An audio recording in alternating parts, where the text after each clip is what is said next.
Hebu fikiria, baada ya uchovu wa siku nzima umejipumzisha kitandani. Ghafla usiku mnene, kiumbe cha ajabu kinakuvamia na kuanza kukutesa kwa vita na makeke ya kukuumiza.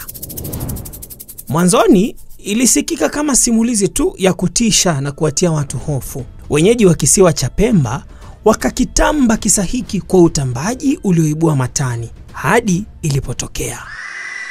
Kiumbe kisichojulikana, kisichoeleweka, wakakiita popo bawa, mseto wa binadamu na popo, mwenye mabawa makubwa na macho ya kung'aa. Baada ya mapinduzi ya Zanzibar ya 1964, hadithi ya popo bawa ilikuwa tu kwa uvuguvugu, ila kuanzia mwaka wa 1970 kisa hiki kikaibua woga zaidi masikioni mwa yeyote aliyekisikia. Kwa mtazamo, popo bawa ana sura ya kutisha. Ni mkubwa, mwenye mabawa kama ya popo na hutokea usiku akiwa na harufu kali. Huingia ndani ya nyumba na kuwashambulia watu akiwa wamelala kwa nguvu za giza, na huweza kubadilisha umbo lake.